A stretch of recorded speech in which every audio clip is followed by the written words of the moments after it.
like this in the history of boxing.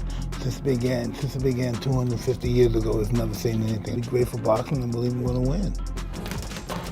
He's gonna have after the fight is over, then so be it. I'm already in a no-win situation anyway. To me, it's a win-win. But I'm in a no-win because if I knock him out fast in the first round, they're gonna be like, oh man, this wasn't worth it. If I let it go a few rounds and drag it out, they're gonna be like, oh man. I've always been in the gym training. I'm boxing professional fighters. Activity is great. I had 15 fights in 1 year when I was younger, and I think activity is great, but I'm prepared. I'm just ready to go. Floyd Mayweather Jr. and Mike Tyson had a fiery face-to-face encounter where they traded sharp words and the tension started to rise between the two iconic figures from the sport of boxing. The difference would be from there to now. Gotcha. Me at my worst, to me at the biggest event in the history of events right now. There's never been any bigger than this. So what they have to say about that? What does that say about you if you lose? Well, I'm not gonna lose. So I can't even fathom losing. I can't even imagine it. I think he thinks this is going to be a very easy night. It's not going to be easy. Floyd Mayweather Jr. stayed confident during their intense face-to-face, completely himself and ready to show he still has the skill and the fire, keeping it on cruise control, going out there having some fun and doing what he does best, which is being Floyd Mayweather, while Mike Tyson said he is fully prepared for the challenge, training harder than ever and looking sharp and confident that he can rise to the occasion. On cruise control, go out there, have some fun and do what I do best. And that's be Floyd Mayweather. Rafael Corderero, who is Mike Tyson's trainer, says that Mike Tyson is in better shape and sharper now than he was back when he fought against Roy Jones. By the time we get this money, everybody else took their percentage out already. So you don't know who's who. You get what they give you. You look good. How you feeling physically? Incredible. You've been training? Listen, I was wearing an extra large. It looks like I'm Mike Tyson is looking extremely sharp in his training camp right now, sparring at full power, pushing his limits and preparing with great intensity for the challenge that lies ahead. Fixed place now. Where's Mike? Put everything together. So mentally, physically, we're excited. If the fight was next Saturday, you will be ready for it. We talk about Roy was 4 years ago. Today, Mike is much better than he was when Mike Jeff Mayweather says that Floyd Mayweather Jr. has always felt at home playing the villain role, and a fight with Mike Tyson could put his legacy to the test while still letting him show off his confidence and skill.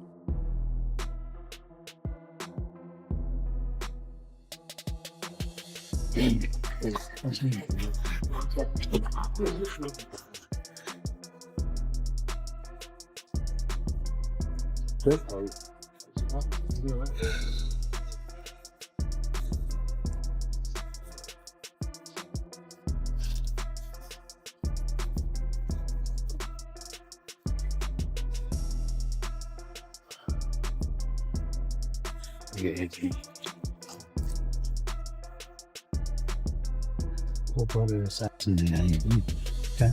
I'll be right. Round one. Boom. Feel.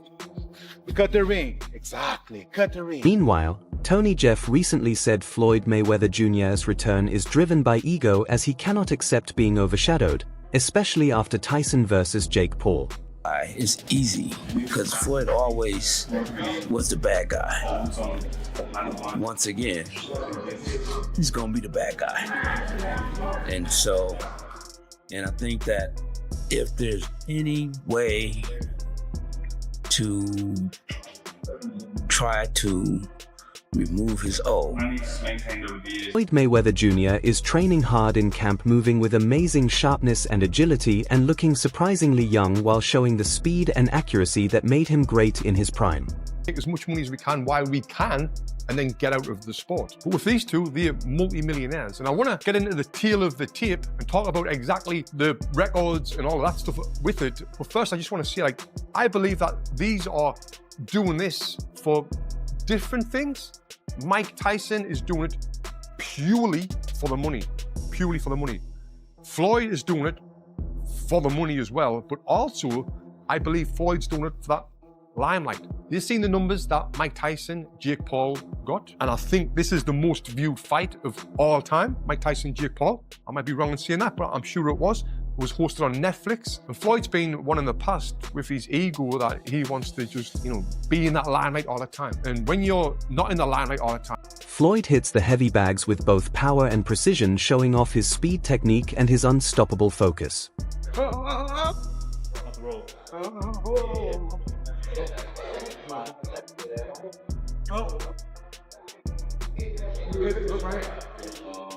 Right hand hook.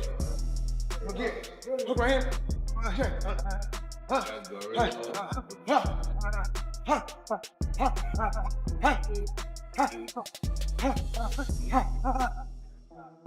Good roll. You slide and drop. Punch it, wait till help me go. Drop. Walk it. Pitch it. Pitch it. Six. Punch it. Pitch it. Shoulder. Don't look at it. Watch it. I step back like I have my distance. That's why I step. See, I have my distance. Fighters don't know their distance. You gotta know your distance.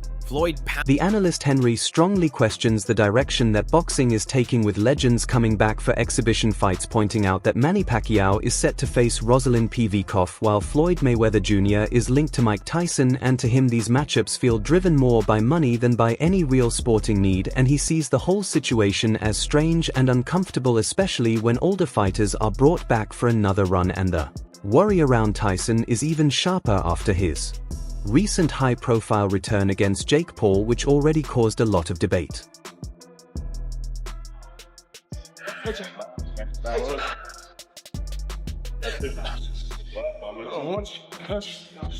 Again, touch the down.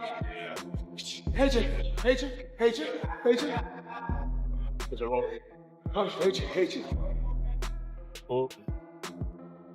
Same time, Henry admits that the scale of the event will be absolutely enormous, especially with a platform like Netflix getting involved, and despite all the criticism there is still curiosity, and he sees the decline as the real storyline here, questioning who has lost more sharpness, because Mayweather has been out of the ring for years, but Pacquiao has been through many more battles overall, and that uncertainty creates real intrigue even for the purists who hate the whole idea. Yeah, I mean, that's the most money motivated thing I've ever heard. It's utterly bizarre.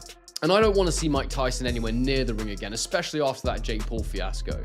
This whole thing's incredibly weird. I don't like it. I'm a proper boxing fan, and these fights, to me, this OAP stuff they've got going on, when they bring back these old fighters for one more go at each other, it's just not something that I particularly enjoy. Now look, it's going to be on Netflix. It's probably going to be a massive event.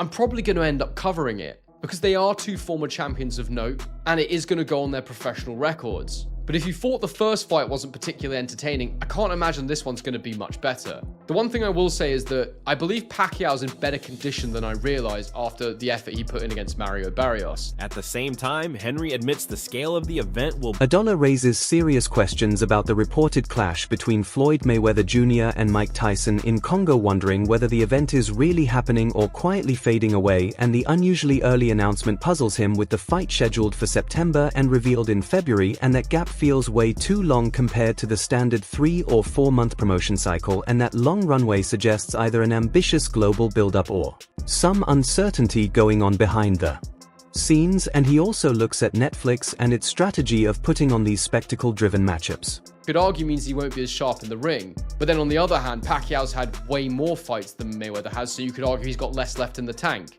It's difficult to figure out what it means for either guy, and we don't really know which way it's going to go.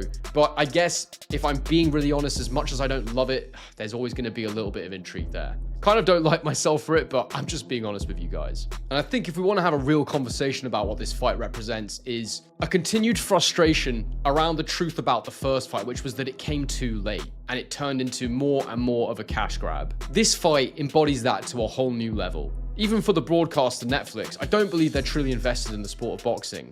They'll take one-off big events that get them more subscribers, that increase their revenue, that increase their subscription base, but they don't really care about the sport. If they did, they'd be putting on a lot more events than just these mega fights that involve, you know, influencers and fighters that are... From crossover ideas to the massive numbers that Jake Paul events bring in, the platform is clearly focused on mass appeal, and Aid admits the formula probably works even if it feels random, and despite his skepticism, he speaks as a genuine fan of Floyd Mayweather Jr., and his passion for boxing grew from Mike Tyson's dominance to the British legends and finally back to America because of Floyd's brilliance, and he sees Mayweather as someone rare who mastered both marketing and ring intelligence, much like Conor McGregor did in his own world.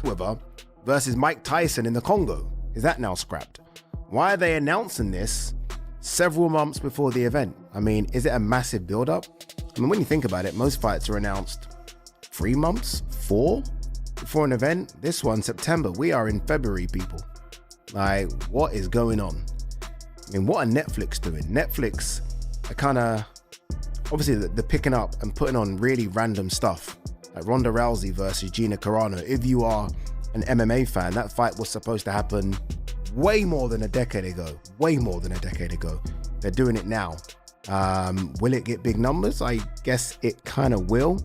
They've obviously done the Jake Paul stuff, Jake Paul, Mike Tyson, Jake Paul versus AJ. They done. Wade Plemons shares his honest view on Floyd Mayweather Jr. returning to the ring and highlights the tension between legacy and financial motivation, and he explains that seeing a boxer of Floyd's stature fight again at this stage can feel underwhelming to fans because it suggests the decision is driven more by profit than by real passion for the sport, and for longtime followers there is a real sense of discomfort knowing that a legendary career might be overshadowed by the pursuit of money rather than athletic achievement.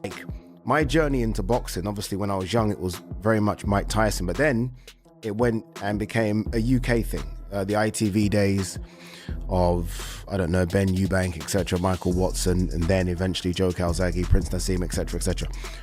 My reason for going back and watching American boxing is solely down to Floyd. Like, I was obsessed with everything Floyd Mayweather did. I thought he was a genius when it comes to marketing and a genius in the ring. Like, it's very rare that the two go together, which is why I think everyone kind of fell in love with Conor McGregor, right? Because Conor McGregor was a genius outside the ring in terms of how to sell a fight. And in the octagon, he actually proved that he can fight as well. Floyd, obviously on a completely different level, but you know what I mean? Very similar. Someone that talks the talk and walks the walk. Despite media speculation about Floyd's finances, Plemons firmly rejects any claims of monetary trouble and emphasizes that the fighter is not struggling to meet his obligations, and he stresses that the headlines claiming massive debt are misleading and really exaggerate the situation, yet he openly admits that the event is undeniably lucrative and that the financial incentive is a key factor in making it happen. While some may view this as disappointing or purely commercial, Plemons frames it as a calculated choice that balances Floyd's continued competitive spirit with the realities of opportunity, and in his eyes it is both a spectacle for audiences and a demonstration of Mayweather's careful management of his career and brand. Business and you know, real estate investments that he's made, and apparently some of these have gone under, and he is owed back rent, or he is owing back rent, and he is delinquent on a lot of payments for a lot of different things right now. These things seem to have added up for Floyd, and now it's pretty apparent that not only is he doing these, you know, bank robbery style exhibitions, but it looks like he absolutely needs to do it, which is very, very sad. Listen, I'm not the biggest fan of Floyd Mayweather as an individual outside of the ring, but I never want to see athletes have their money mismanaged or mismanage their own money so badly that they go broke in retirement, and it looks like that's kind of what's happening. And here's a snippet from Business Insider because it made me... Ariel Helwani shared a strong perspective on the upcoming bout between two boxing legends, raising concerns that have sparked discussion among fans, and he believes the fight is largely unnecessary, questioning the value of bringing fighters back at an advanced stage in their careers. And for Helwani, the match seems more like a spectacle than a meaningful sporting contest, as both competitors are well past their prime and no longer at the peak of their physical abilities, and he worries that the risks involved may outweigh any entertainment or financial benefits, emphasizing that the health and well-being of the fighters should be the top priority. And Helwani's comments reflect a broader debate in boxing about the resurgence of former champions, especially when such events appear motivated more by publicity or profit than by athletic competition. And while fans may feel excitement at the prospect of seeing familiar names in the ring, Helwani urges caution, pointing out that age inevitably affects speed, reflexes, and endurance, and in his view the fight may not be necessary and could potentially undermine the legacy of both fighters rather than celebrate it. Time didn't like. For a long time called Floyd a small little angry man or a small little scared man because he couldn't walk his kids to school by himself, mainly because Floyd had, he kind of disrespected Muhammad Ali, who was Mike Tyson's favorite fighter and one that he would never put himself above. But Mike's 60 years old. And if there was a time for Mike to get him and knock him out or whatever, it never would have happened because they were in completely different weight classes and X, Y, Z. If you wanted to settle it outside of boxing, that's one thing, but now they're stepping into this exhibition. There's guys. You're going up against Floyd Mayweather. This guy was unbeaten as a fighter. He still physically has ring craft. He still physically can move about the ring and do what he has to do. I think for Mike Tyson, he's going to be very frustrated. He will want to lay a shot on him to get rid of him, but unfortunately, you slow down, Father Time gets the better of us all. And even though I think when it comes to a fan's favourite, I'm quite sure most of the fans would love to see Mike Tyson put Floyd in his place, and that's probably what will be the attraction as well. But you've got to remember, Mike Tyson's 59 years old. You've got to remember, Floyd Mayweather is still hitting the bag in the gym. He's still moving around, even though he's 48 years old. But you've got to remember, these guys are individuals, their fathers, their brothers, or whatever. And they still want to earn a massive chunk of money. Where's Mike Tyson? Whatever they're getting paid. Where's Mike Tyson at 59 going to earn this kind of money? Where's Floyd Mayweather at this time of life going to make this kind of money? It doesn't matter what we say about legacy. These guys have still got to live. These guys are still thinking, you know what, I'll take the heat, I'll take the criticism, but you know what, my bank account's all right, my family's all right. And I know it's crude, and I know it takes a shine off it, but that's real talk. So these guys are now in a position where people want to pay them a lot of money to fight each other. It's against somebody they don't like. So again, ego's going to get the better of common sense. Johnny Nelson recently offered insight into the dynamics behind the highly anticipated meeting between Mike Tyson and Floyd Mayweather Jr., highlighting aspects that many fans might overlook, and he pointed out that despite their age, Mayweather continues to display remarkable speed, power, and precision, moving with a sharpness that surprises even seasoned observers, and in training he demonstrates a youthfulness in his technique, hitting the bags with intensity and focus that reflects years of disciplined preparation. And Nelson also discussed the human side of boxing legends, emphasizing that decisions to return to the ring are often influenced by more than pride or competition, and financial responsibilities, family considerations, and the desire to maintain relevance in the sport all play a role. And while some fans worry about legacy risks, Nelson reminds viewers that these fighters are still highly skilled athletes capable of performing at an elite level, blending experience with natural talent and strategic preparation. And alright everyone, stay tuned for the latest in boxing news, highlights, events and stories, and subscribe to Ring Headquaterzz and turn on notifications so you never miss an update, and be sure to watch our other videos too. And until next time, take care and stay safe.